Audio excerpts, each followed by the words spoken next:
Zo'r format bo'lar ekan.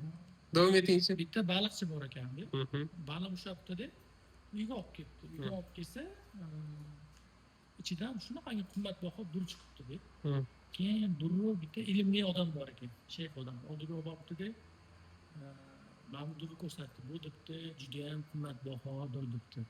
Buni qimmatga sotgan debdi. Bundan arzoniga sotmagan buni debdi. Shu bilan boribdi-da, unga ko'rsatibdi, bunga ko'rsatdi. During zo'r ekan, olardim. Lekin qimmat ekan. Buni podshoga olib borgan, podsho oladi debdi. Keyin podshoga vaqt topib borgan ekan. Podsho aytibdiki, during yoqdi, haqiqatdan zo'r ekan, olaman debdi. Faqat bitta shartim bor senga debdi. Senga saroyimda 6 soat yurishga ruxsat debdi. 6 soatdan keyin qo'lingga nima ilinsa olib kelsang men roziman debdi. Baliqchidek shahar anaqa qasr debdi, tilla ko'p, tilla olaman, ketaman debdi, roziman debdi. Shu bilan ozgina soatga qarabdi. Hali debdi, 6 soat borki, ozgina aylanay debdi, shaharni tomosha qilib, aylanib, yursa kuxnaga kirib qolibdi. Keyin mazza qilib taomlarda yeb ovqatlanibdi. Keyin shu bilan hali vaqt bor-ku debdi, ozgina aylanay debdi, bitta borsa podshohxonasiga kirib qolibdi. Keyin shu bilan kirsa taxtlar, spalnilar, hashamat. Hali vaqt bor debdi, ozgina uxlay debdi. Tillani olaman, ketaman xazinadan debdi. Shu bilan bitta uxlasa saqsular o'tayotganmish. Bu 6 soat bo'ldi, vaqt bo'ldi, chiqib ketgan deb. Mahal hech narsa olmadimku desa, 6 soatda olishing kerak edi, chiqib ketishing kerak edi debdi. Keyin shu bilan anaqa bo'tdan 3 ta narsa oladi, ustoz aytdi. Bu degani qimmatbaho vaqt degani. 6 soat degani bu yashaydigan umr emas. Qasr degani hozirgi dunyodagi yashayotgan ketma-ketlik. Dunyoni jilolanishi, ne'matlar. Mashinadan, yangi mashinaga, telefondan 17 ga, 18 ga mashinalar bitta 3 ta narsa olgan ekan. Bu hikoyada. O'sha Hazrat akam o'tgan safar tanishdik. Ko'p yaxshi suhbat qilgandik. Esdalika bir suratga olib qo'yay dedim. Tabiiygina chiqsin deb. Xudo siyrasin. Boriga shukur. O'shanga Alloh taolo rosa ne'matlar dunyosiga bizni g'arq qilib qo'ydida. Iymonni yo'qotib qo'ymas kerak birinchi. Keyin imkon boricha amal qilib qolish kerak. Oladigan olib ketish kerak. Bu Iskandar Zulqarnayn lashkari bilan bir g'ordan o'tadigan bo'lib qoldi deydi.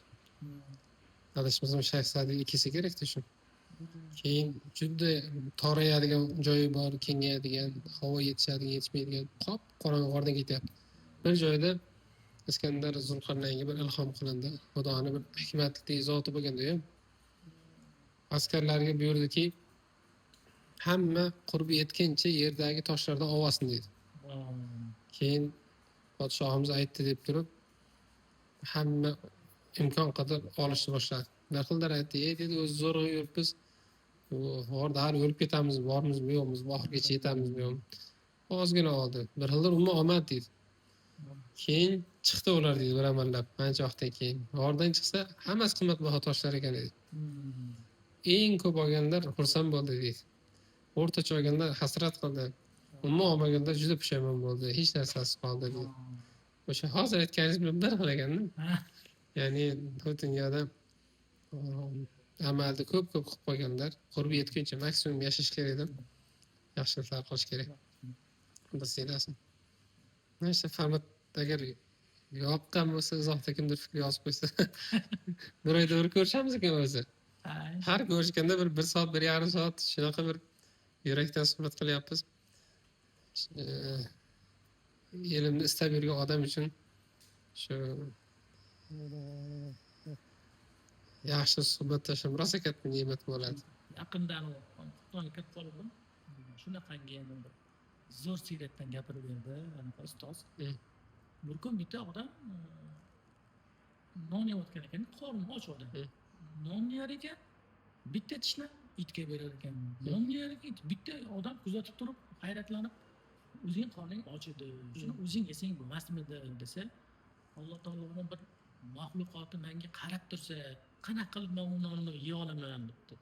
Ye debdi, san debdi, kim o'g'lisan debdi. Yo'q, men ota-onam o'lib ketganman, mana shu bog'da men anaqani qulman debdi. Shoshmay turgin debdi-da, ana ilmli odam yugurib ketibdi-da. Bog' egasi bilan gaplashib, bo'ldi, men seni sotib oldim, sen ozod bo'lding, men seni ozod qildim debdi. Keyin to'xtab turgin debdi-da, yana yugurib borib ketib, bo'ldi, mana shu bog'ni senga olib berdim. Mana shu maza qilib o'zing ishlatib qaragin desa, boyagi qo'l ishchi yugurib ketayotganmish. Qayerga ketyapsan? Endi erishding-ku. Qaramaysanmi bog'ga desa, o'rtalarimni chaqirib kelganda ketyapman. Ular nima qilasan desa, bog'i bo'lib beraman debdi. O'zing endi erishding-ku desa, Alloh taolo menga ihson qilganda, men ham ihson qilishga shoshib qolay deb yugurib ketyapman. Men ham ihson qilib qolay debdi. Endi ustozim shu yaxshilik qilishga shoshilib qoling deb. Albatta. O'zi hikmat bor Qur'oni Karimda oyatda ham keladi Oli Imron surasida. Yaxshilikka, baxtga yetolmaysiz. Hattoki, ya'ni magaram o'zlaring yaxshi ko'rgan narsalaringizdan infoq ihson qilmaguncha deydi. Odam o'z nafsiga yoqqan narsani, o'zi rost yaxshi ko'rgan narsani infoq ihson qilmaguncha baxt degan narsani bilmaydi. Umar ibn Abdulaziz Hazrat roziyallohu anhu ko'p joyda eshitgansizlar. Qand sotib olar ekan Nobud bozordan. Keyin xaltachalarga solib odamlarga ihson qilar ekan. Chunki ko'rib sal malollanib saroydagilar podshohim o'zi qiynab nima qilasiz? Undan ko'ra shu pulni tarqasangiz bo'lmaydimi odamlarga desa, men o'zim Nobudni juda yaxshi ko'raman debdi. Odam yaxshi ko'rgan narsasini bersa haqiqiy baxt nimaligini his qiladi. Shu hikmatga o'zim amal qilay degan ekan. Rosa yaxshi ko'rgan narsangizni berish ba'zan malol keladi, lekin juda yengillashasiz. Kecha o'zi shogirdlarga vazifa berib turdim. Uni masalan, hozir ko'pchilikda 10 komplektdan ko'p kiyim borda. O'zi 2 komplekt yetadi, uyga bitta, ko'chaga bitta. Bu yashab qolish uchun. Uni yog'i yaxshiroq yashash uchun-da. Lekin ba'zi kiyimlar bor, 1 yil ham bo'lgan kiyim emas. O'shanga vazifa berdim o'zim ukalari, qarindoshlari, shogirdlarga.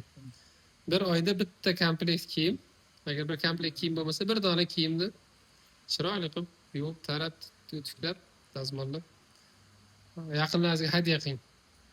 Ya'ni sizga eski narsa birovga yangidan. Shohir aka G'ulomov degan ustozimiz bor, Alloh umrlarini salomat qilsin.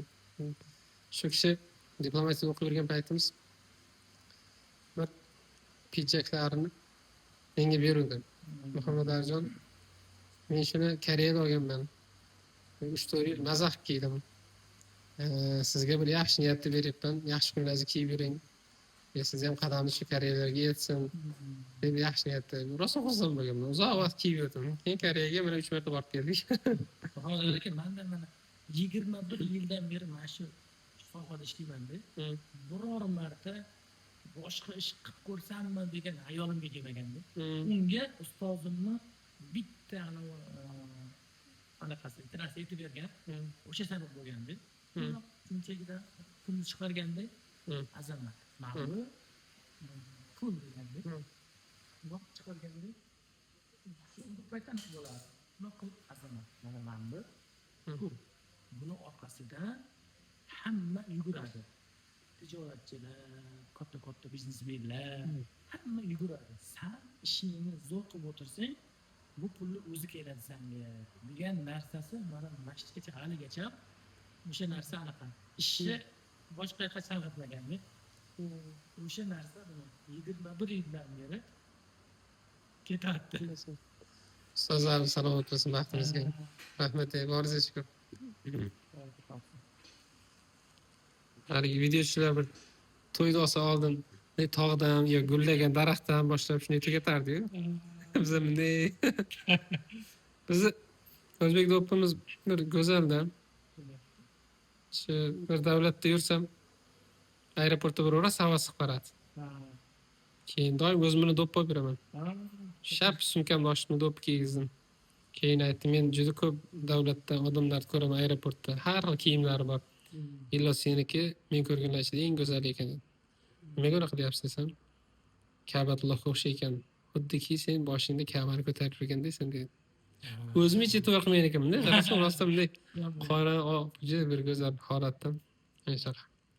Rahmat sizga hazrat. Barizga shukur. Rahmat sizga. Davom etamiz.